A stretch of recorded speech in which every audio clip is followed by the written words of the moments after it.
Sunday, April the 7th, 2013, and I'm down in Kent, northwest Kent, about to undertake a walk, which I'm checking, so it doesn't actually have a walk number at the moment. This is a longer version of Cuxton to Snodland. I'm going to do the longer version today because the evenings are stretching out. Around 12 miles between here and Snodland. Slightly later start today because of engineering works messing up my start time. So it's 11:45. Should be done by around 5:36 anyway. It's a very pleasant day. No wind, which is the first time in a few weeks that we haven't had any. And it's nothing like as cold as it has been. In fact, probably ideal walking conditions today at around 10 degrees. So, a bit grey. Sun was out earlier this morning when I started out, but a bit overcast now, but at least it's not raining. There's no wind, and looks all set for a promising walk. So let's press on. Okay, someone's played around with the sign over there to St Michael's Church, pointing you in the wrong direction. But if you walk up a couple of yards, you'll see this green footpath marker for 6 Acre Wood, and that takes us to the church. So here we have it, St Michael and All Angels, Cuxton, which is on an elevated position. Originally Norman, but this what we're looking at now is actually remnants of an 1860 restoration, apparently. Onward journeys over there on the right through that gate. Looking back from the gate towards the M2 bridge crossing there, I believe that is, and the Medway itself.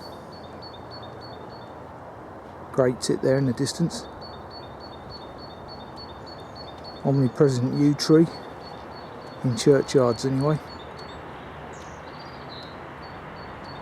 Very pleasant day, sun's back out.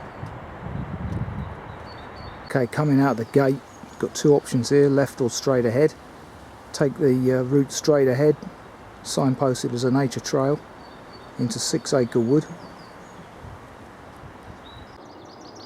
Looking to my right, over the village of Cuxton, down in the valley below.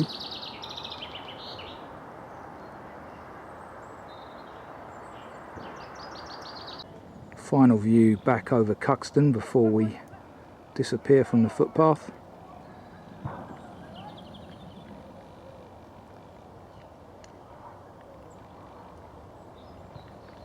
Quite industrial, clearly, Thames not being too far distant.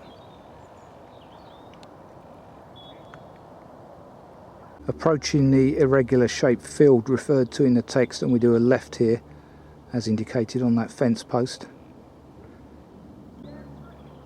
Brings you out into a pleasant view here.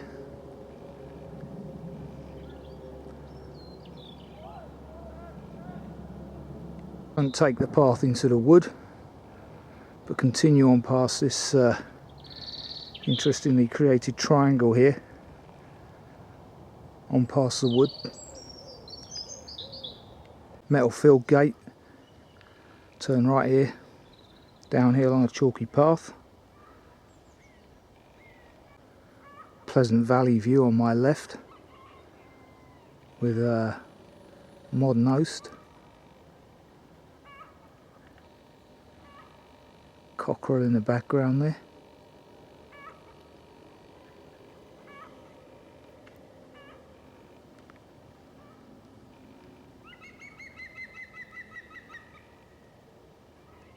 Green woodpecker. Continuing on over the driveway. Pleasant stretch of woodland walking, and I'm pleased to say that thus far the footpaths have dried out quite considerably since my last walk 2 weeks ago. But then again, that was unusually wet.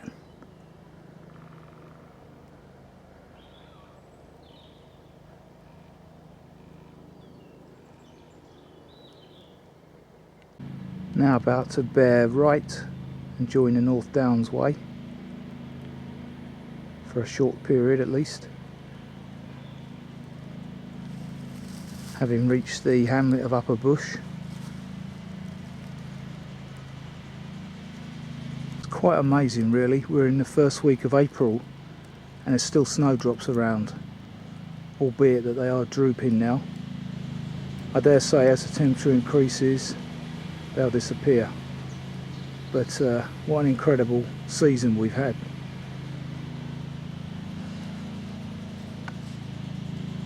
A further reminder that we're on the North Downs Way and that we're in the vicinity of Luddesdown, where this particular kind of village sign seems to be prominent.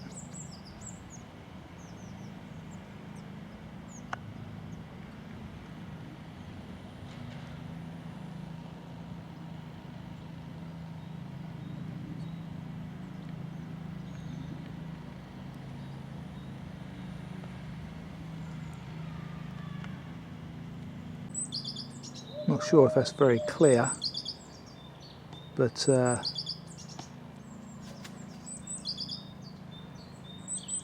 further evidence of the variety of songs that a great tit has.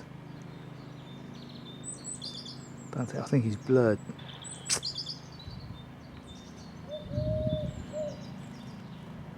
Go on anyway. So at the left hand bend here referred to in the text, we're not going across the more obvious North Downs Way, but taking the left footpath along this field edge towards the railway line in the distance there.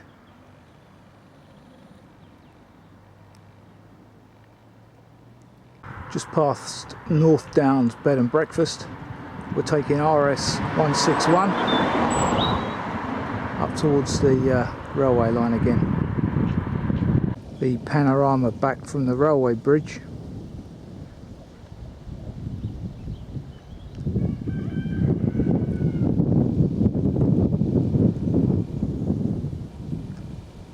Wind's picking up, as you may be able to hear.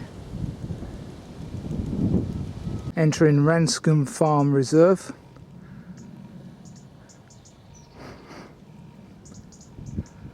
The first thing I see ahead of me there is a rapier-like hawk, so definitely not a sparrowhawk or a kestrel.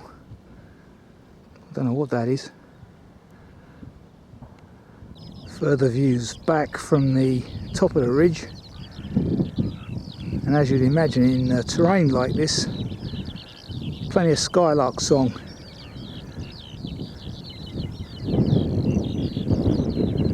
All males marking out their territory.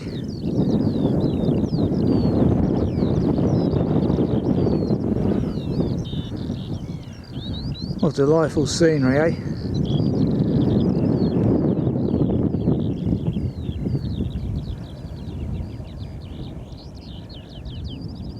And a lovely accompaniment.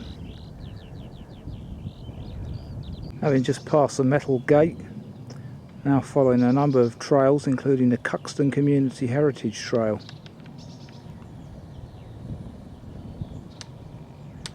A lovely backdrop there. We head across this field towards the footpath crossing down in the valley. And I bet this would have been tricky walking a few weeks back when it was absolutely sodden. No such issues today, luckily. Continuing along the Cuxton Heritage Trail through some lovely deciduous woodland, mixed pine and birch. Quite quiet though, considering. Into the unsurfaced track, turning left here towards that field gate and a number of other people, which is unusual today. Now walking through Cobham Park, which by all accounts was landscaped by Humphrey Repton for the Darnley estate and reminds me in some ways to Knoll Park. So I don't know if he had anything to do with that one. Anyway, not that far away, and woodland and bracken etc. is very similar. Could be these lightning struck trees that do it. Some fantastic photography here for those that are into that sort of thing. Well, I guess I am in a way, aren't I?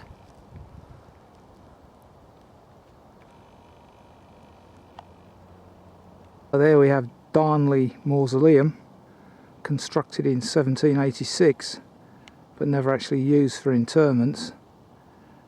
The only interment that's actually occurred there is an arson attack in 1980.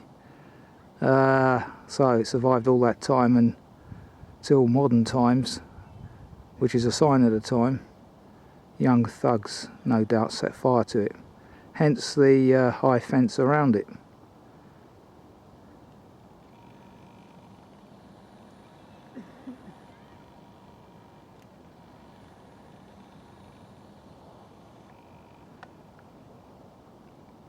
From another angle.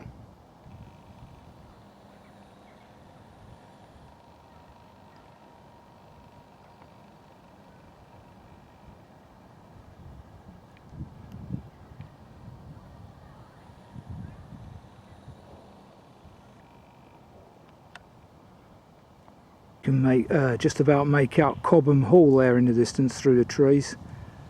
Dates back to Tudor times.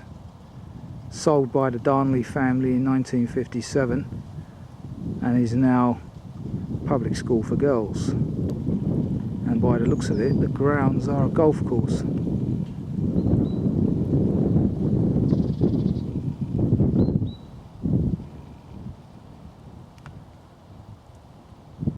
Perfect home for an owl there, or other tree-living birds. Don't know if parakeets are down this way. They're certainly over in Sevenoaks. I think they like their holes a bit tighter than that one though. Crops of mistletoe over there that survived the winter, and our Christmas trees. God, Christmas seems like ages ago. Quite a lot of it over there.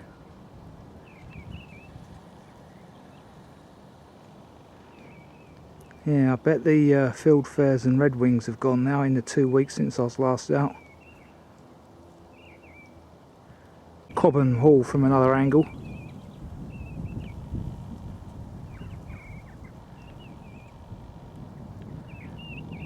And there's something singing over there that I'm intrigued by.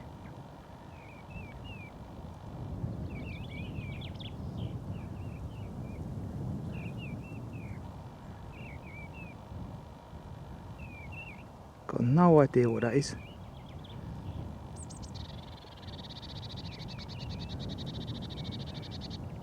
Not that blue tit.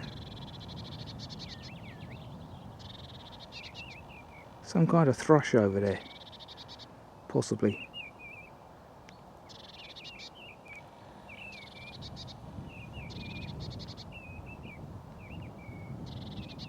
Thatched cottage. Information board here about the paths in the woodland. Looking along the avenue of lime trees, I believe they are, certainly that's what they're referred to in the text, leading to Cobham Hall.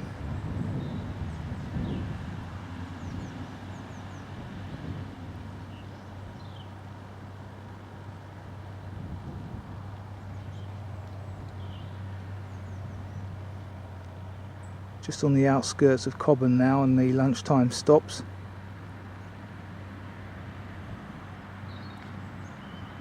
War Memorial. Looking down the street, that's the name of this road, there's the first of the lunchtime possibilities, the ship.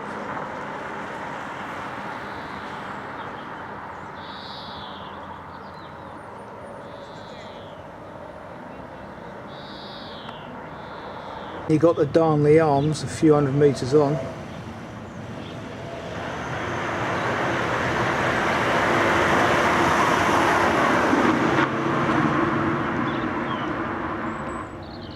and then the Charles Dickens associated leather bottle, which has appeared in several other videos, albeit possibly not in such good weather. And immediately opposite my lunchtime respite, St Mary Magdalene, Cobham. And as you can see, perfect timing.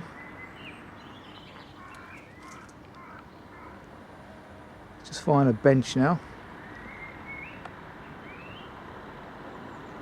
Pub features in Pickwick Papers and was where Dickens wrote that novel.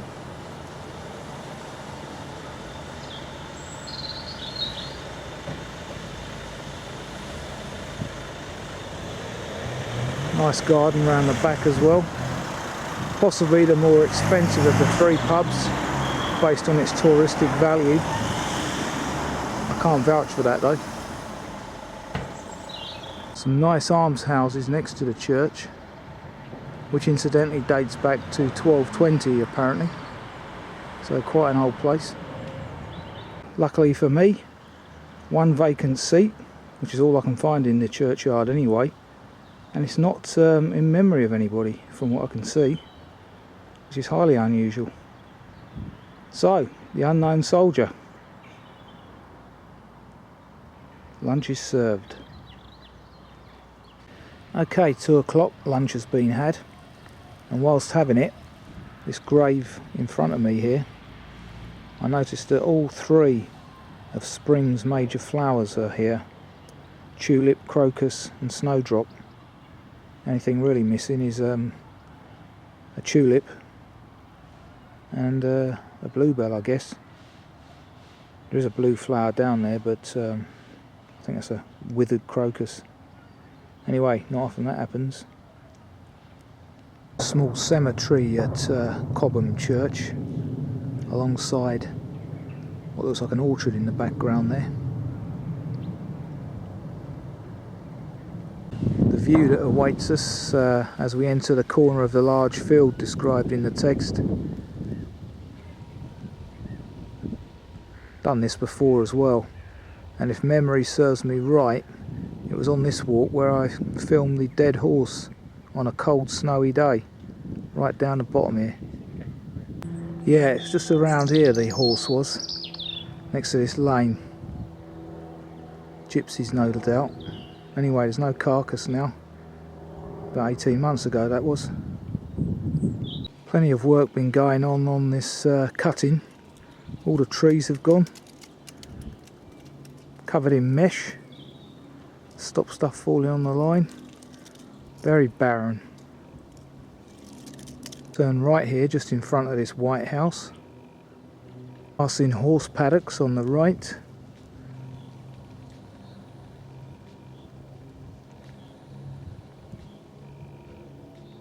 Following the clear path down into Henley Street.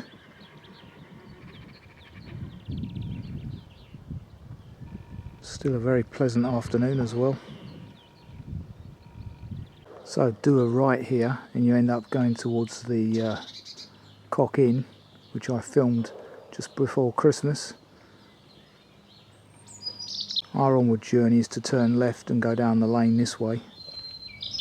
So yeah, having just got over the stile, we're reversing the walk I did just prior to Christmas, the Soul Street Circular I think it was, or Soul Street at Cuxton, can't remember which. Now continuing across a very barren, larger field. No doubt this is going to be spring wheat. Well, I hope it is.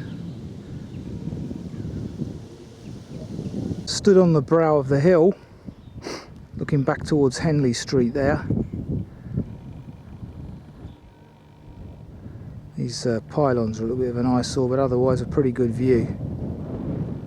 And at this point of the year, pretty worrying that there's so little green shoots popping through in the fields. Ordinarily they would be up by now, I would have thought. But because of the winter we've had, everything's going to be very late this year by the looks of it. Luddesdown in the distance. But yeah, I dare say in a couple of weeks there will be some green shoots in this field here. And the lovely view towards, where is that? I forget where it is now, but it's where, that's that church where those ladies serve cakes on a Sunday afternoon. Luddesdown, isn't it? Yes, it, Luddesdown Church. Just over there in the distance.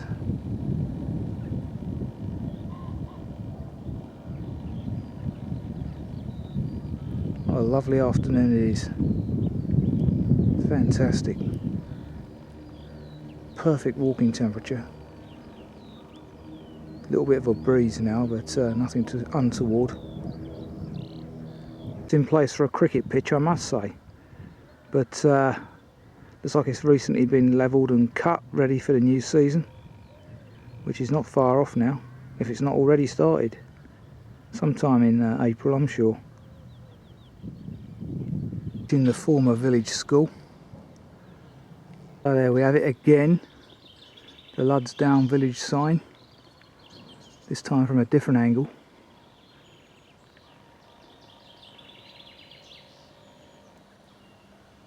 About the fourth time I've filmed that, I think. Information here about walks in the Cobham Country Park, just near the Church of St Peter and St Paul. Church of St Peter and St Paul. Let's go and see if my cake makers are in today. No, they're not, because I've got the wrong church and the wrong walk. So shows how bad my memory's getting. So it was nearer the one of the walks nearer London, wasn't it, where that cake making was done on a Sunday afternoon. Again, forget which walk it was, but there you go. What a lovely sun trap and flowers that is. Primroses over there.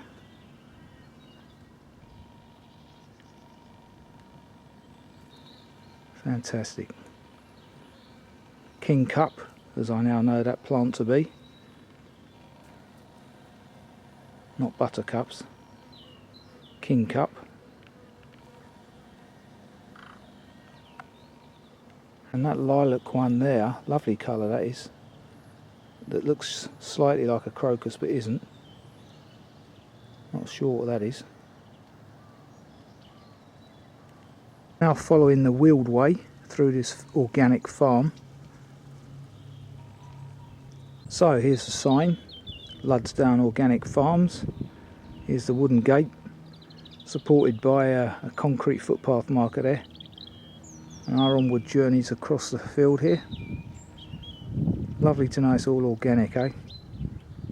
Fantastic. Cleverly positioned. Don't even see any overhead pylons. Yes, there are. So there is some disturbance to the organic nature of the farm. Guess it's impossible to have it totally organic. There's that strange thatch feature that I've never worked out what it is. Some kind of shed or latrine.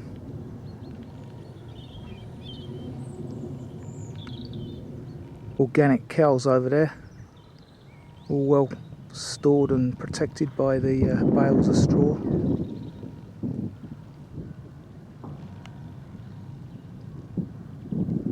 Looking back over Luddesdown and its farm.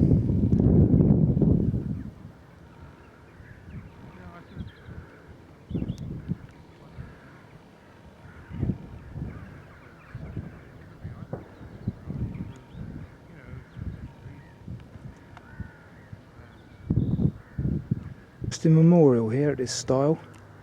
Downstream Ramblers 32 to 92 Diamond Jubilee. Good stuff. And the onward journey beyond. Almost like snow, isn't it, this chalk? But it isn't. It's a lovely sunny day and it is chalk. Lovely valley I'm in at the minute.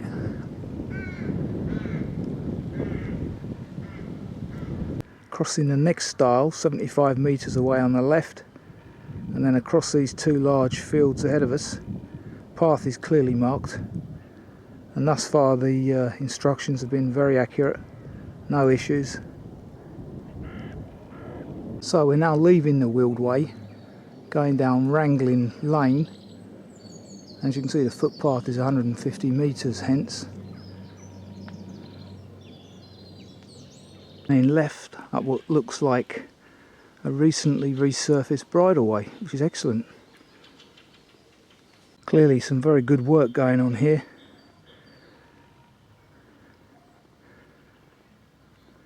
Just about to enter the corner of a large field here, and even this trackway's been resurfaced recently as well, which is great. Now we rejoin the North Downs Way, going across this field under the pylons, clearly marked on the map. Now I bet a few weeks ago this was an absolute quagmire to cross. Now look at it. It's incredible, because I even heard the water authorities on the radio at this stage of the season asking us to save water. Unbelievable. They clearly don't understand Mother Nature. Metal stile in the hedge on the left, which we go over. Lots of tree cutting and work going on here at the moment, just as I've come through the Kissing Gate. Good to see lots of new bushes and shrubs being planted. Excellent. Onward journeys across this track into the wood. Not that way, that's private, clearly. Onward journeys through this gate. People with rucksacks on their back won't be able to get through again as usual. Poop scoop bag there. So circumnavigate this tree here and you'll have no problem. It's prior to the footpath post ahead of us there. Trees come down. So again, you have to turn right slightly to get over it. This will be very shortly a very pleasant bluebell wood.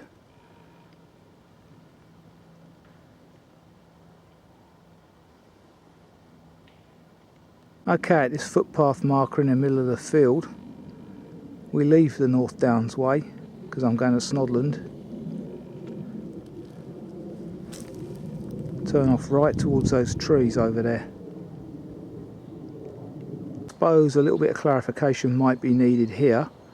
So just past the field, per the text, we come to this footpath marker, which isn't referred to, and I'm assuming we go southeast down this steeply descending bit, as opposed to left, which could confuse some people. So possibly need to clarify that, I guess, a little bit. Thank you.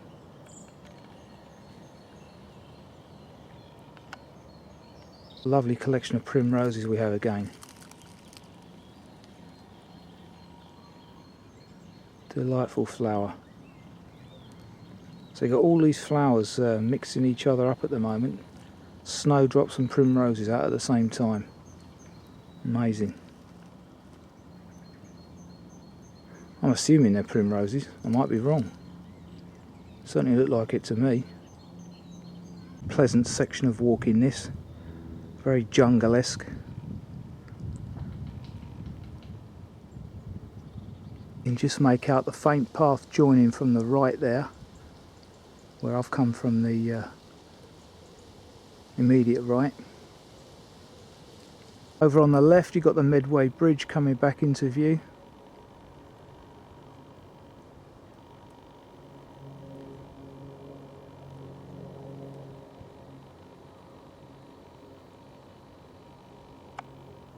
There you get an even better view of the Medway crossing.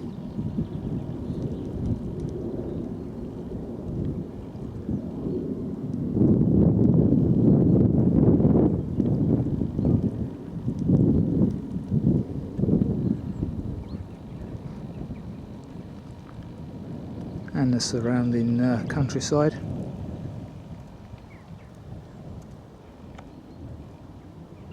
Bridge was built in '63. and 2 further additions in 2003. Further road bridge and one for the Channel Tunnel link.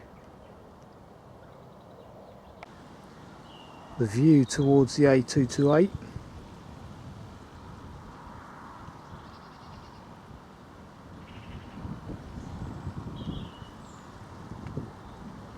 Traffic was light on the A228, so I'm taking the grassy track down between houses. Church of St John the Baptist, Halling.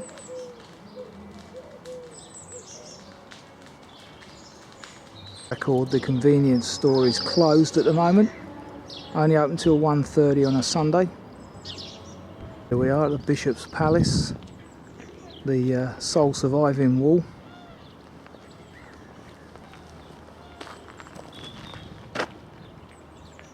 Information board here telling us all about it. Bishops of Rochester. A former 11th century manor house. This is all that's remaining of it.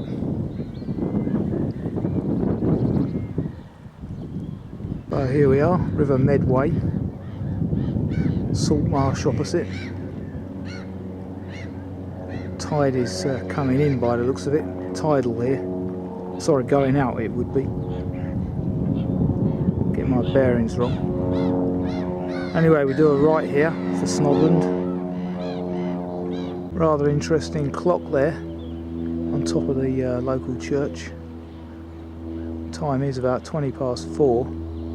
So I've got an hour till the next train, which hopefully I'll be on. So just to the left of this last house, across the stretch of grass, and you're into the undergrowth there, where the path continues to Holborough Marshes. In the undergrowth, which is very brambly and could be tricky depending on the season, lower route is left, upper route is right. I shall take the lower route and see what happens. Some of the view you get from the lower route, pleasant enough. There's evidence here of the very recent flood damage.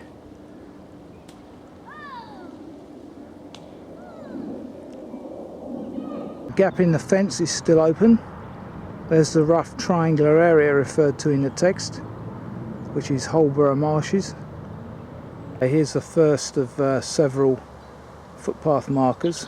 Kent Wildlife Trust with its blue butterfly, and the first of several gates that we pass through. It's 25 to 5. My train's at 1:15, so I'm not sure I've had to do the full 2 1/4 diversion out to the river again, unfortunately. Let's see how we get on. So by coming through these gates, I've already made a decision for myself, inadvertently, to take the route alongside the railway line, so slightly shorter. As I say, I'm a bit pushed for time and wouldn't want to miss that train and wait an hour for the next one, because they're only hourly today. So I'll follow the route by the railway line. Holborough Marshes being on my left, so I should be able to see most of what's available there anyway, and zoom in if necessary. Got no idea what that is.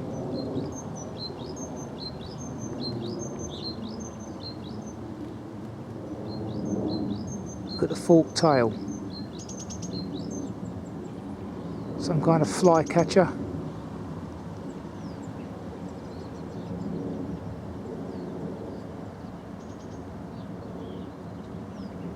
Yeah, one I need to check out.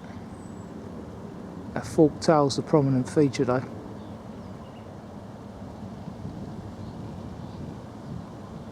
Very long, almost like a long-tailed tit. Fantastic marsh bird territory, cuckoo territory shortly, and that bird I just saw could well have been a bearded tit. I'll have to check it. Wasn't perhaps fawn enough in colour for that. A very narrow squeeze gate there. An information board about Holborough Marshes. The main route would go left there, but I'm not confident of completing that in half an hour, which is all I have left. So I'm going to continue on this direct route which runs parallel to the railway. As I say, anything interesting I'll zoom in on. You can see where those people are, the route that I would be walking had I gone the main route.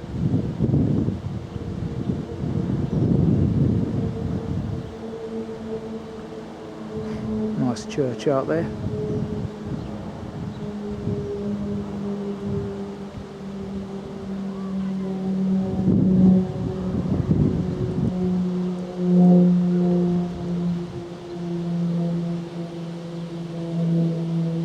Fantastic birding territory this, for sure. And the other thing is that if you do the riverside version, the longer route, it's probably quite wet out there still, because this has been by far the wettest section of the walk so far, even though it's not been too bad, to be quite honest. Okay, just approaching the residential area. Other paths would probably come through that gate there to meet up with the one that I've just been walking along here, next to this poop scoop bin. As I say, new houses on my left now as we approach Church Field, I think it's called. Okay, here we are, All Saints, Snodland, and as you can see, 15 minutes to my train, so that's good. Plenty of time to spare. Could probably have just squeezed in the direct route. Behind me, the paper factory. Quite a common feature around this area. One has been around since the 1740s, apparently, and that's what established Snodland. So here we are back at Snodland. Very pleasant walk that was. 5 o'clock, so just over 5 hours walking. Not a lot I can say really about that walk. It's just a very pleasant walk. Nice variety in it. Some of it familiar terrain with the other Snodland walks, but in reverse. So as soon as I get a number for it, I'll upload it, and another fine 12 miles of walking done. And the good news was that Spurs dropped 2 points today, but Chelsea got all 3, unfortunately.